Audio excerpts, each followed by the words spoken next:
What is up, everybody? Welcome to the Couple on Fire podcast. On today's episode, we're going to talk about getting past your spouse's past. And when is that coming up? Right now.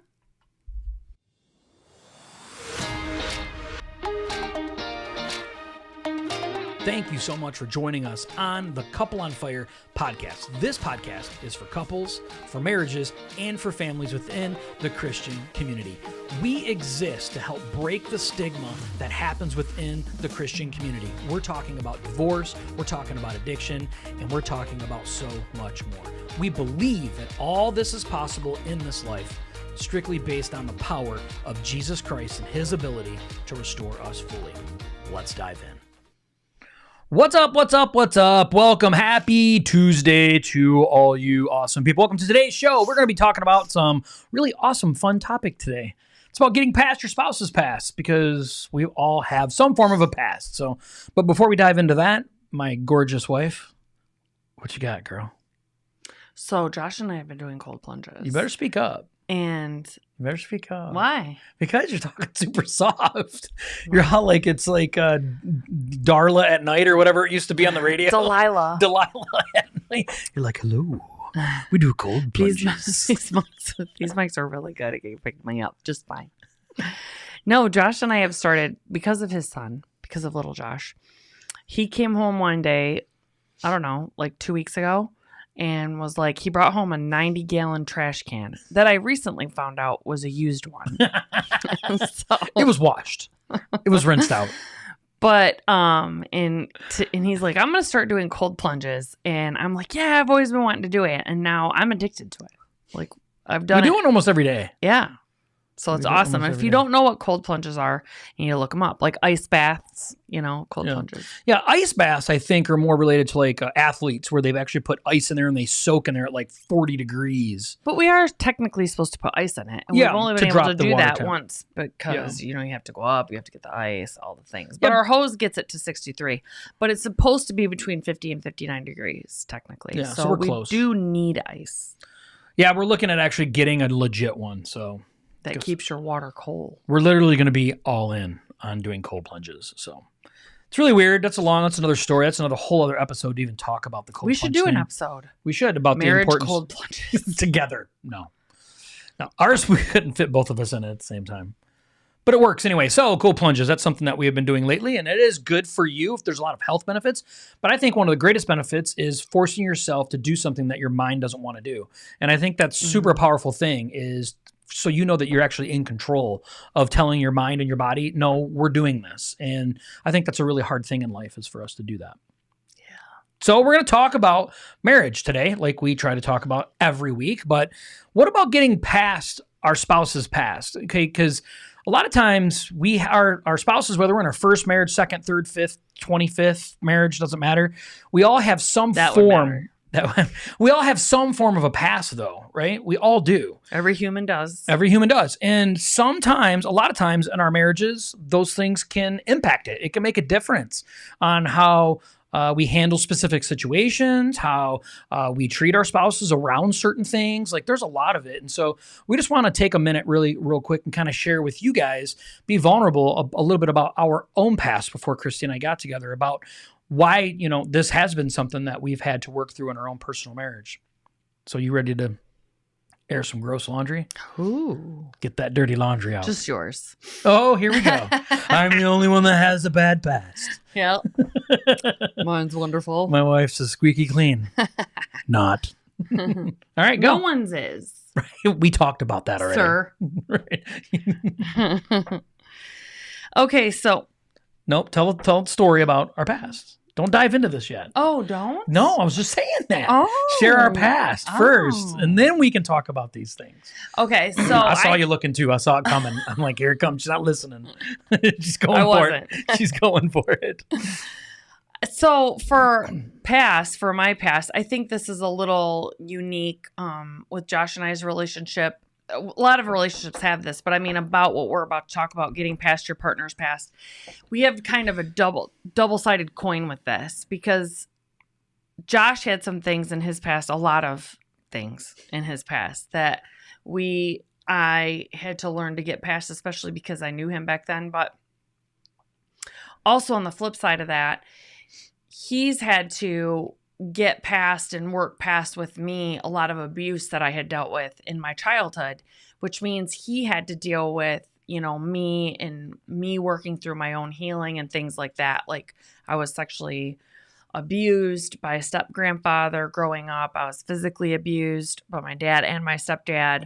And I had some, depression, anxiety, mental health issues from all of this trauma. And then I was an alcoholic. I was trying to self-medicate because of all this, but I was an alcoholic and trying to self-medicate from all the trauma. So I think him needing to get over my past of abuse and everything was also something that we should talk about in here. Yeah, it's hard. So, for just talking about that specifically, I think it's a funny thing, right? So I feel like a lot of times I will walk on eggshells around certain things because I don't want to upset Kristy about certain things that I think is related to her past. Oh. And it's like, no, I need to make sure that I approach this the specific way. And it's better, I'm going to be honest with you guys, it's always better when we talk about these things, right? So we always end up talking about it, right? It's not anything that you don't know about, it's just, this is just the way that things are. And that's part of what we're going to kind of dive in today is about the past is we have to make sure like we're communicating about these things, but there's a lot of assumptions that come up about how what we internalize about what I would internalize about your past. Yeah. Right. It's true. easy for me to take and internalize all that stuff. So with my past, I was married before just like Kristy, but there was a lot of infidelity in my last marriage. And before your marriage. Well, infidelity, yeah, I guess. And before my marriage, right? So whatever. But you know what I mean? Right? There has been a ton in my past. He was a gigolo. I was not that. Very close. No, I was not. Yeah. My point... I should have known this was how this was going to go. This is exactly right. She has not passed my past. So, but this is my point, right? There were some things that happened in the past that is not the same person I am today. But there's still things you have to work through in that because it impacts the current relationship. I too was an alcoholic, right? So there is some things that I chose to drown out. And it's easy to try and just say, throw my hands up and just want to walk away from certain things that sometimes are shut down, like Kristy says, that we have to work through that comes from our past. A lot of addiction issues, infidelity, a lot of those things can creep up and pour right back into this marriage, even though we've had none of those things in our marriage. Yeah. None of them. Well, because everybody comes with baggage, right? And so Josh doesn't talk about a lot. He talks about his alcoholism the most, but what he doesn't talk about a lot is when he was shot. His dad shot him with, I don't know, a big gun. What's the name of it? 30-06. 30-06. It was a hunting accident. To people that know what that gun is, it's a big deal. I wasn't running around the yard and he was shooting at me. It wasn't nothing like that. I don't know what that gun is. It's a big gun. So it's long. Some kind of big shooting gun. It's a rifle. And he was really shy before then, and he got shot. He should have died. It's a long, dramatic story. We could probably do a whole podcast just on this and how the benefits of 911 being so accessible now, when it wasn't back then, and all of these things. But when he came out of that and healed and, didn't lose his leg and he was 15 and all of these things, it changed him as a person, and he kind of turned into this, like, I'm going to do everything, be everything of what society says that I need to be. And he just we were at another Celebrate Recovery last night that we went to that he shared his testimony, and you did a very beautiful job at talking about all that, about that change. And, society tells men that, getting as many women, being a ladies' man, being successful, making a lot of money, gathering things, being, confident as in conceited, like egotistical. Mm-hmm. That's what a successful male is in the world. And I think it wasn't truly, I know that's not truly who you were. So then you started drowning out that person or that maybe negativity and things like that with alcohol, which made you not care that you were those things. Yeah. And with me, it's like I became an alcoholic because I cared so much and had so much hurt and so much hate and so much rage and was just so depressed and miserable all the time that I would start drinking, and then I'd feel like everything was fine. Like, everything's great. I'm happy. Like, my life's great. Like, why am I so miserable all the time? So I think we were both self-medicating with alcohol. Yeah. And so both of us, when you get together with your spouse, you guys need to talk about, yes, addictions. We're all addicted to something. So we're all addicted to eating or to gambling or to working out. Or our phones. Yeah, our phones. Something is Yeah. the God of your life, right? You guys working through that together about what that is that has control over your life, why it has control over your life, what you're covering up, or maybe what you've replaced. Maybe you had a bad habit and you replaced it with working out. That's not a good habit, but now it's taken over your entire life and you've lost friends and family and all this stuff because that's the most important thing to you, which is not good.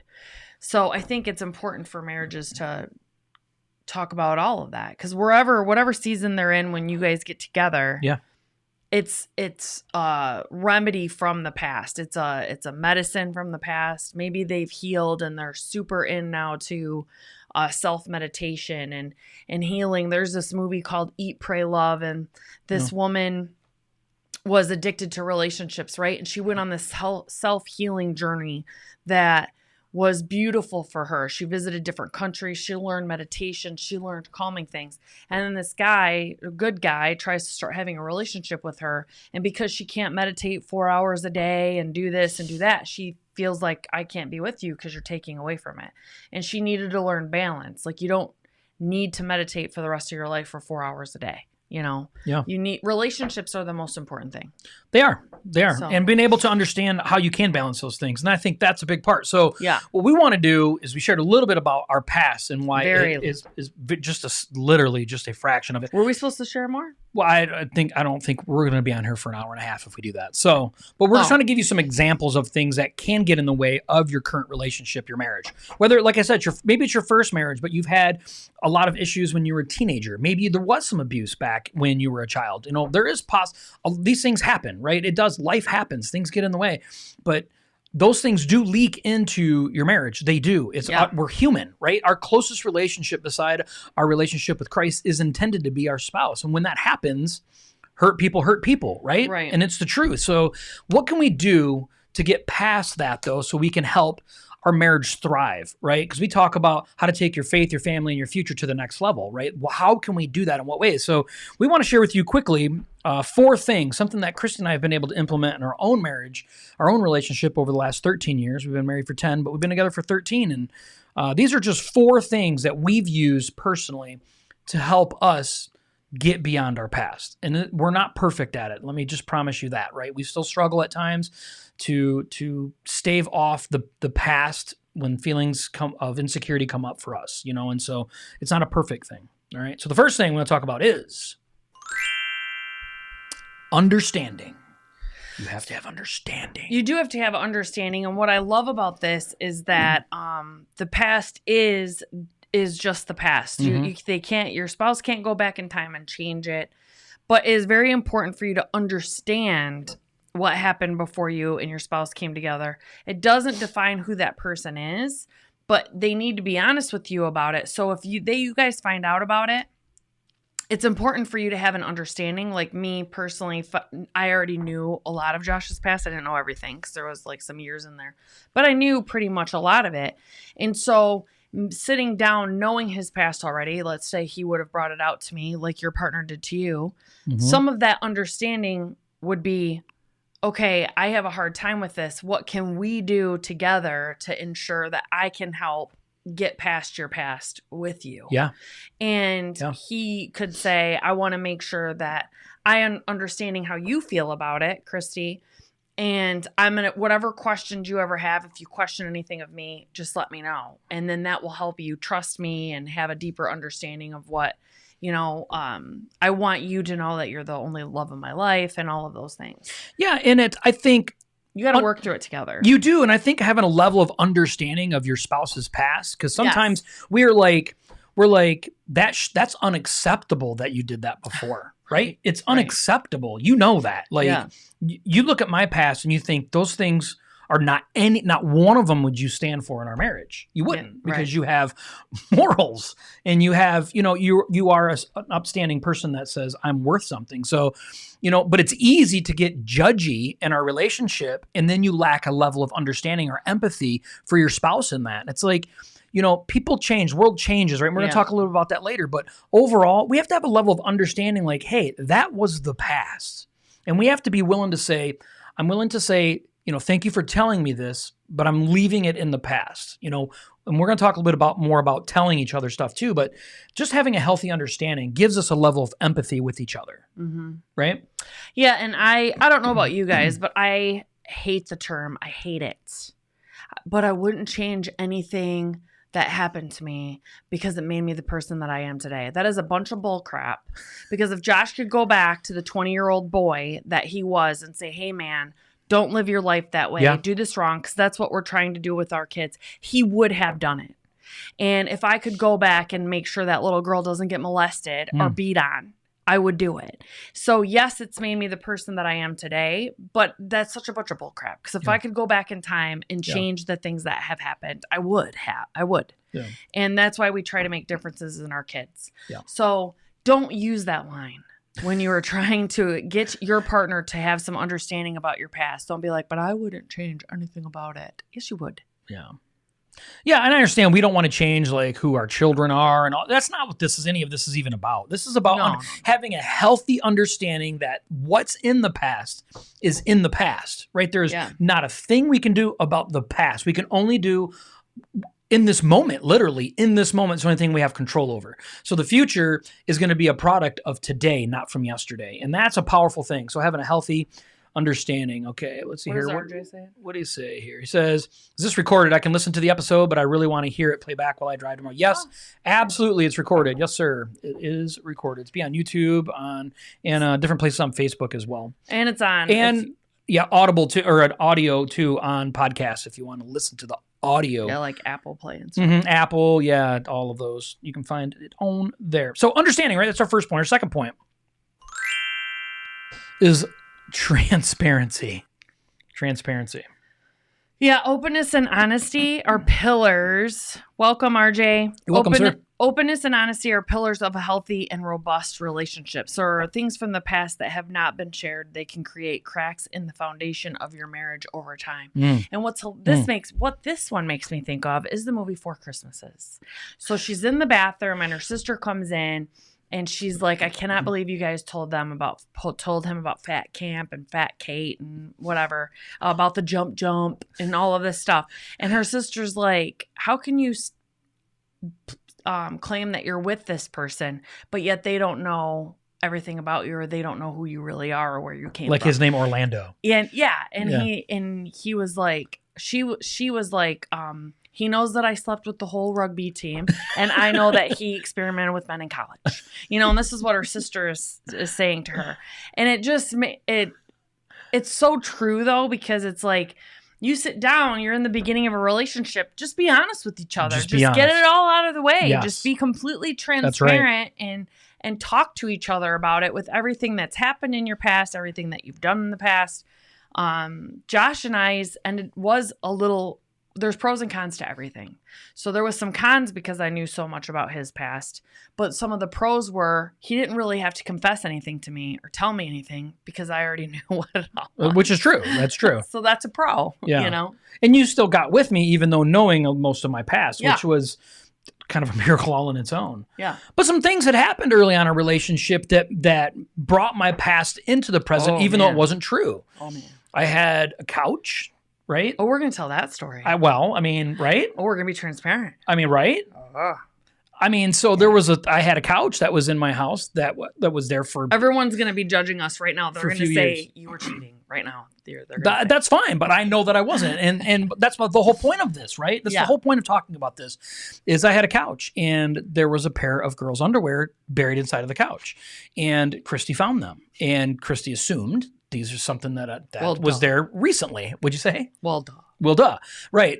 But they weren't. It was something from a long time ago. I didn't know. I don't go around digging around in the bottom of my cushions all the time.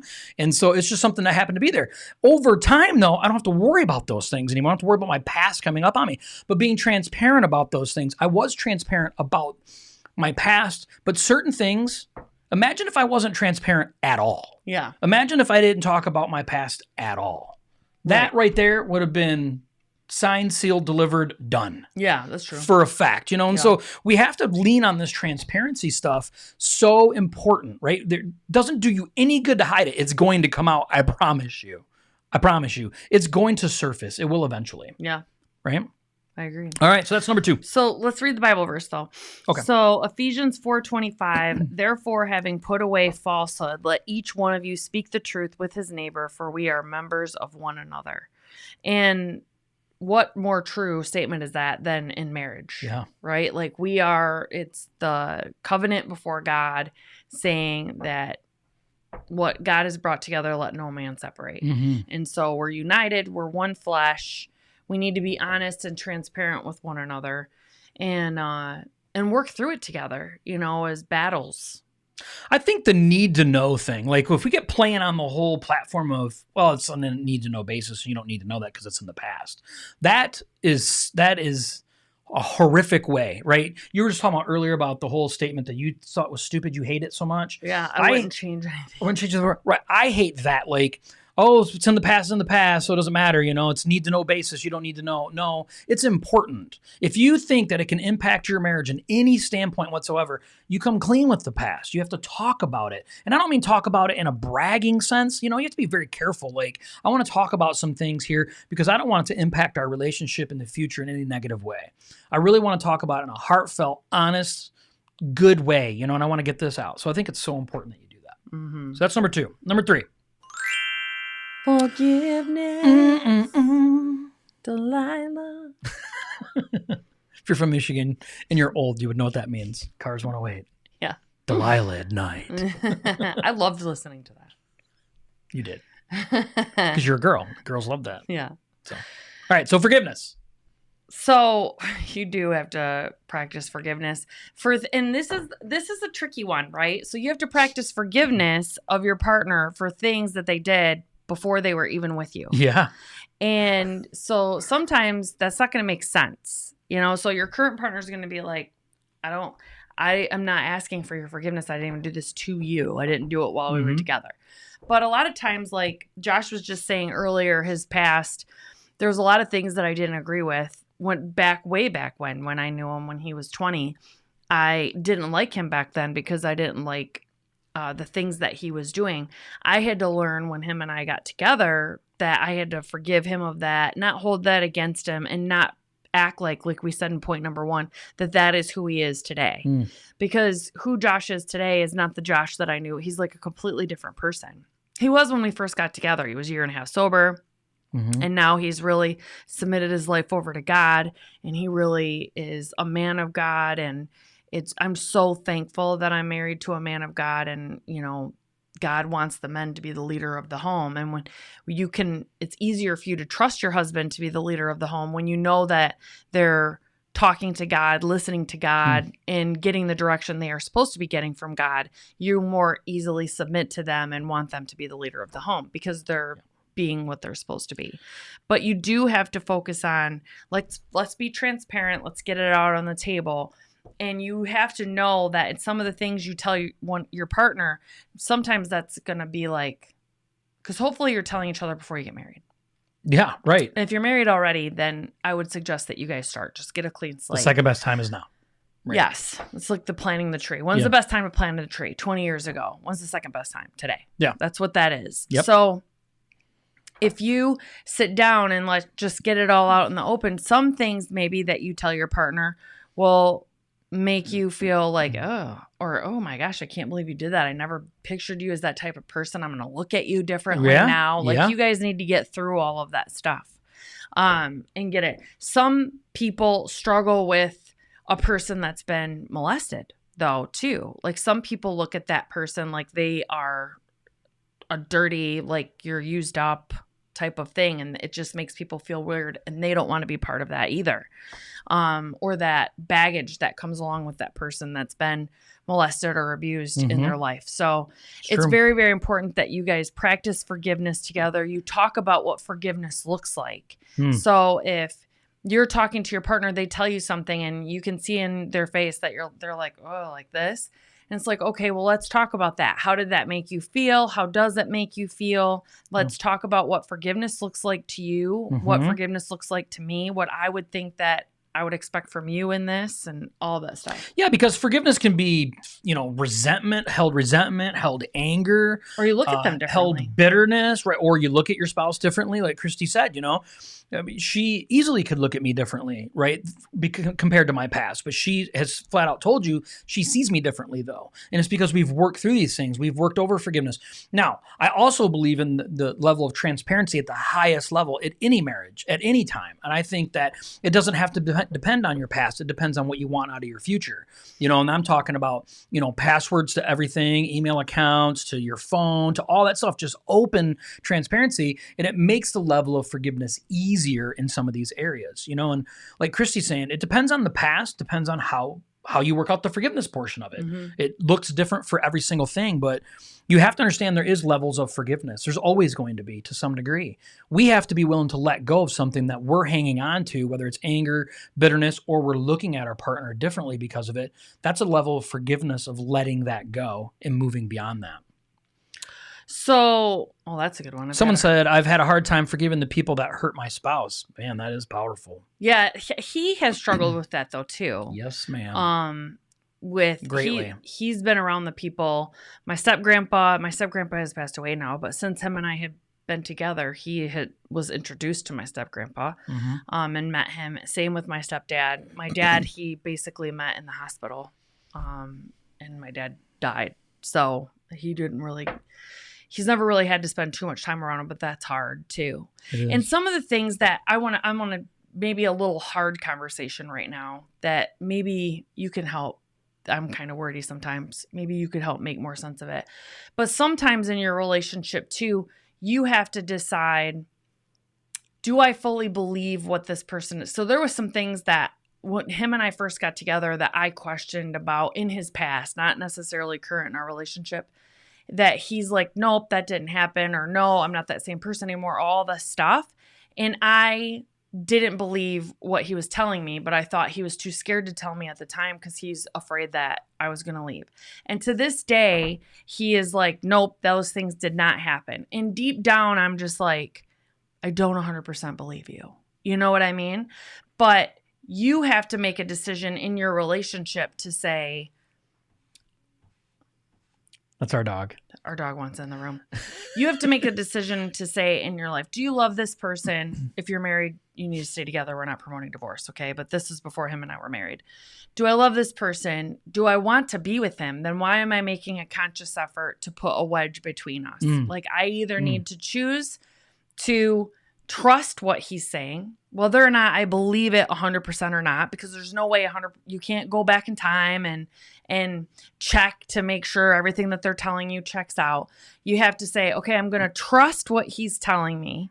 And over time, he's going to prove that he's not going to hurt me and he's not going to cheat and he's not going to do this and he's not going to do that. And I'm trusting my heart with him. I have to consciously make that choice, be all in, give it all, or not. Yeah. So sometimes you're not going to 100% believe or what each other is saying either, but you have to choose each other over what your feelings are telling you.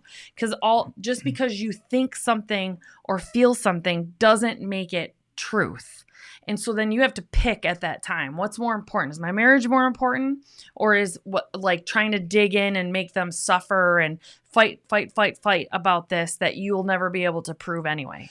I think that makes sense. No, it does. Yeah, no. I think the big misconception is we think that we're supposed to be 100% in all categories. Right. We're supposed to 100% forgive. We're supposed to 100% be transparent. We're supposed to 100% trust and believe and faith and all these things. And it's just like, that's so much weight to be perfect in all these things. It's not going to happen. So we got to look at it, right? You need to be able to talk about it. We got to be able to talk about it. But at the same time, you got to say, okay, what is the majority of what's going on? What is the message that's being said in this relationship, in this marriage? Is it saying that this stuff is most likely untrue, what my partner's telling me? Then I need to learn to forgive and let that go. I got to let that part go. Because in my past relationship, my spouse cheated on me. Do I think Kristy's going to cheat on me? No, but does that mean that I question things in my own mind sometimes and that I get concerned and worried? Oh, I can chase that rabbit a far distance. That's my point right there. Yeah, a far distance, but I don't. I say, no. because I don't necessarily even have to just trust Kristy. I get to trust because I know who she believes in, and that's Jesus Christ. Amen. And I know that she lives her life for him, and I know that she wants to honor him with her life, not just me. And I think there's so much power in that. That gives us the ability to have faith in our marriage, then at the same time, offer forgiveness to some of these things that maybe we don't 100% believe in. Right. We don't. Trusting God with that. But trust in God to be able to move beyond these things and look at the whole marriage as a whole. Yeah. Yeah. So that's number 3. That was good. Thank you for sharing that. Yeah. That's good. Now, our final thing is, what about growth and transformation? So true. I don't like the saying either that people say once a cheater, always a cheater, because that's not. It's not true. It's not true. It's actually not true. It isn't. And so it's growth. You have to recognize that people can and do change. And you also need to believe, if you're a Christian, that God changes people. So it's people give their hearts over to God. I truly believe with all my being that my step-grandpa, who sexually molested me for years, if he would have turned his life over to God and changed, he would have 100% been able to change if he would have really submitted to God and had a relationship with Jesus, and he would have came and wanted to make amends and ask for forgiveness. And I think there could have been a complete 180. I believe God can change and heal anybody of anything. I really do. And until you had a relationship with personal one with Jesus, you won't understand. And you have to trust God with your marriage, and you have to trust if something has happened in your marriage, if there's been infidelity in your marriage, or you found out there's been a break of trust. Break of trust is what is the thing. Okay, it could be infidelity, it could be a porn addiction, it could be gambling, and they've gambled away. Yeah, they've gambled away all of your money, your kids' college funds, all this stuff. Like you could have found out that, I know if you found out your spouse maybe was, I don't even know, doing things that you don't know. It's a break of trust. An addiction of some, whatever. It's a break of trust. And so you have to believe in your marriage. You have to believe that God can heal it, and you have to be able to go through all these steps, talk it out, be transparent. You can't go back and change the past. Work through forgiveness if this is current problems, and then believe that God can change them. If you guys are being transparent about things that had already happened in the past, you have to believe in them that they're not that same person now. If they're willing to talk to you about it, if they're willing to be so vulnerable with you that they're laying it all out, they're opening their heart, they're prying it open, and they're laying it all out to you, you have to believe that they're not that same person and they want more.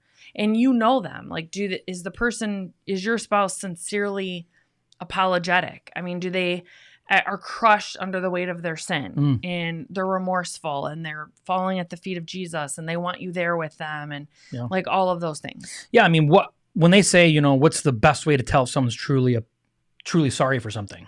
By their actions. Change of action. So on the flip side of this whole thing, if you are the person that has had a bad past, like me, that feels like it could infiltrate your marriage in a great way, which I do, right? My past is the perfect cocktail for a marriage to have mistrust within the marriage, right? Even though I've never done a wrong thing to my wife. It's my past is a perfect cocktail, right? All right, we got to go back to number 3.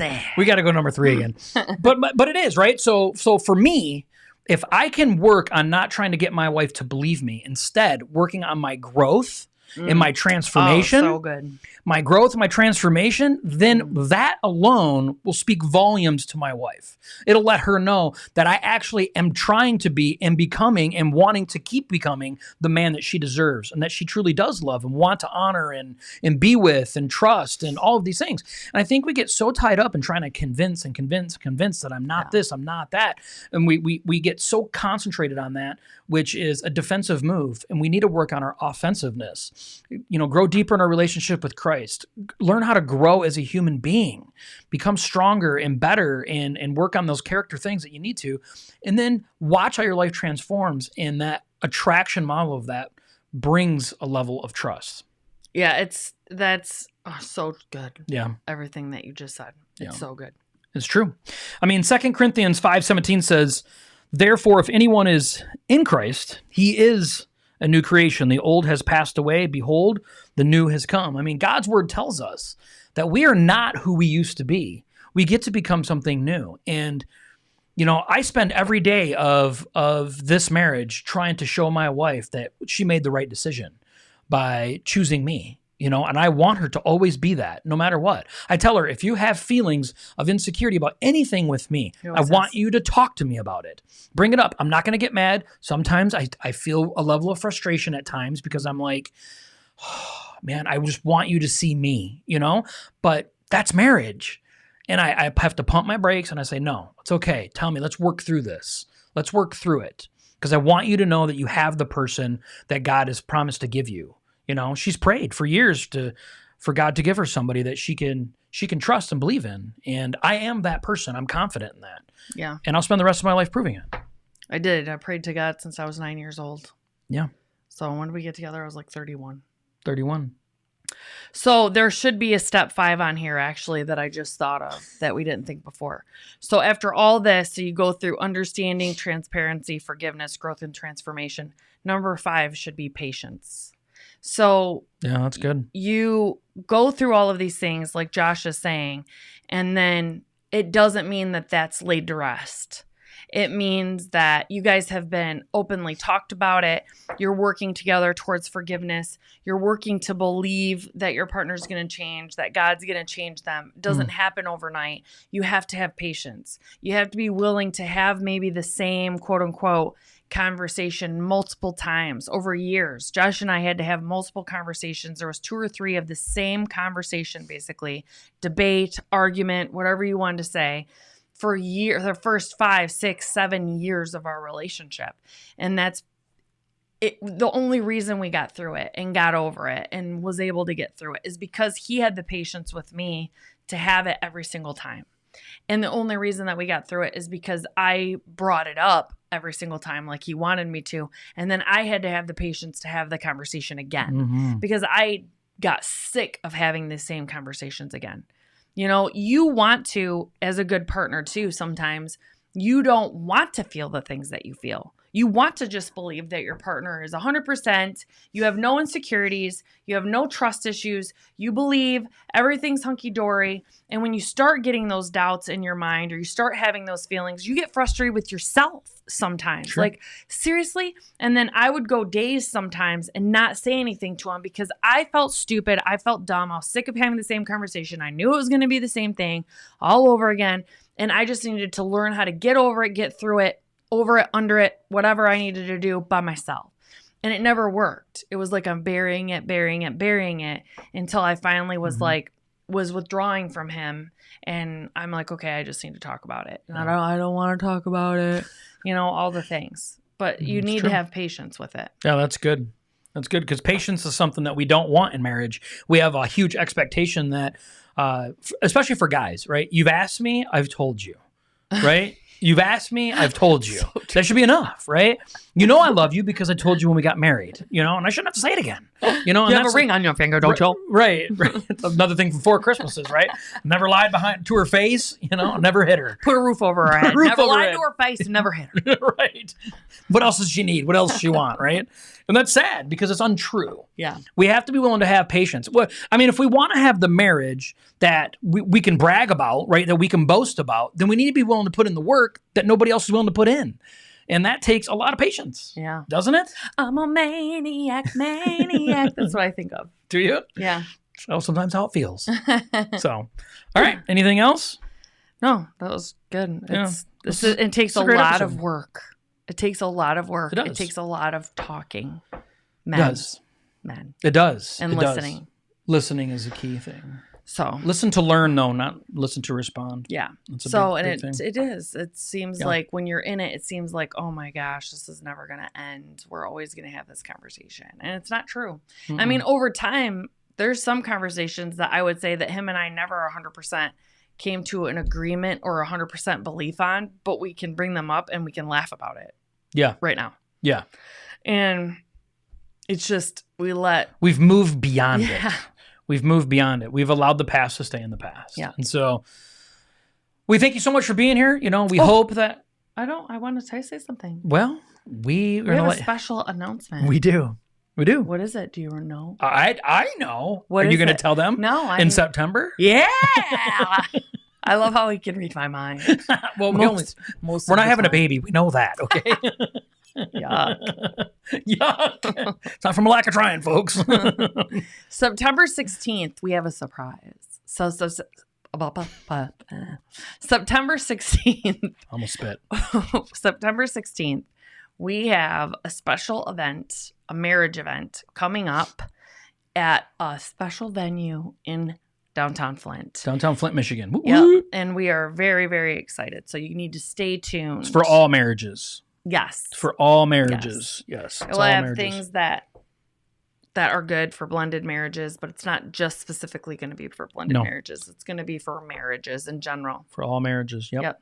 So we will let you know in weeks to come exactly what that's going to entail and information about it. It's going to be cheap. It's only going to be like $5 a person to get in. Or 10.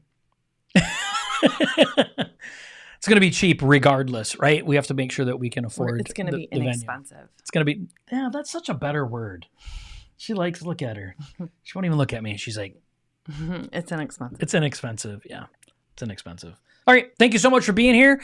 And we hope to see you guys next Tuesday at 7. Bye.